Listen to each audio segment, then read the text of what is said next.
Not right -1 and 0, दोनों में denominator लिखना पड़ेगा, फ्रैक्शन में लिखना पड़ेगा, क्योंकि हमें रैशनल नंबर हमेशा फ्रैक्शंस में होते हैं और फ्रैक्शन भी हमें पी क्यू फॉर्म में लिखना होता है और क्यू की वैल्यू यहाँ पे 0 नहीं होनी चाहिए, नॉट इक्वल टू 0। ठीक है स्टूडेंट, तो अब यहाँ पे क्यू नॉट इक्वल टू 0। अब हम इसे सॉल्व कर रहे हैं तो विल टेक द डिनोमिनेटर, हम सेम डिनोमिनेटर लिखेंगे दोनों में ही। तो हम यहाँ पे हमें 5 रैशनल नंबर पूछा है तो हम स्टूडेंट 5 से अबव लेंगे, जैसे कि 6 7 8 9 10 एज यू लाइक। अब हम यहाँ पे ले लेते हैं जैसे कि 9, हमने यहाँ पे 9 ले लिया। अब इसके बाद हम इसको मल्टीप्लाई कर लेते हैं। जब हम इसे मल्टीप्लाई करेंगे स्टूडेंट तो डिनोमिनेटर से सेम करेंगे इक्वलेंट के लिए, क्योंकि हमें डिनोमिनेटर सेम बनाना है स्टूडेंट। ठीक है, अगर हम यहाँ पे मल्टीप्लाई करते हैं तो 9 मतलब 9 9 9 81, सेम ले लिए 9 9 81, लेकिन 9 0 0। अब हमें उसने पूछा, हमने उसने 5 फ्रैक्शनल नंबर बिटवीन के मांगे, जो हमारे पास ये इक्विवेलेंट फ्रैक्शन का जो हमारे पास आया इसे हम नहीं लिख सकते। रैशनल 5 फ्रैक्शनल नंबर के अंदर हमें इनके बीच ही लिखनी है। तो -9 के बाद -8 अपॉन में 81 लिख सकते हैं, -6 अपॉन में 81 लिख सकते हैं, -3 अपॉन में 81 लिख सकते हैं, -2 अपॉन में 81 लिख सकते हैं,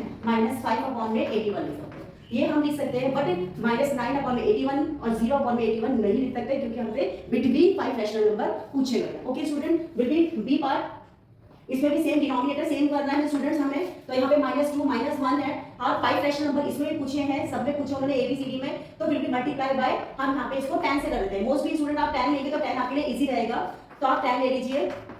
10 क्योंकि आपको मल्टीप्लाई करने में इजी है, डिनोमिनेटर हमें सेम बनाने हैं, इसलिए हमें एक ही टेबल लेना होगा दोनों को इक्विवेलेंट करने के लिए। तो 10 10 100, 10 10 100, यहाँ पे माइनस। और कभी भी किसी के भी रैशनल नंबर के जो बिटवीन नंबर आएंगे स्टूडेंट वो सेम नहीं आएंगे, हमेशा सबके चेंज आएंगे, क्योंकि हर कोई बच्चा अपने थॉट के हिसाब से, अब मैंने यहाँ पे 10 लिया, कोई 6 लेगा, कोई 7, कोई 9, कोई 8, लेकिन लेगा 5 से अब, तो डिनोमिनेटर बिग ही होगा। लेकिन बिटवीन में हमें वही सेम कि हम इन दोनों को नहीं लिखेंगे, will be write in the between numbers, इन दोनों के बीच के नंबर लिखने हैं हमें। तो -20 है तो -20 और -10 के बीच में आप अगर नंबर लाइन में देखते हैं स्टूडेंट, मान लीजिए -10 है तो -10 -11 -12 -13, यहाँ पे -20 तक आपके पास आ जाएगा। तो हम सिर्फ बीच वाली वैल्यूज को ले सकते हैं और आगे पीछे की और इनको नहीं ले सकते हैं। तो यहाँ पे हमारे पास -10 है, विल बी राइट -11 अपॉन में 100, -12 अपॉन में 100, -13 अपॉन में 100, -14 अपॉन में 100 और -15 अपॉन में 100। These are our 5 rational number between -2 and -1. Okay, A part and this is the your B part.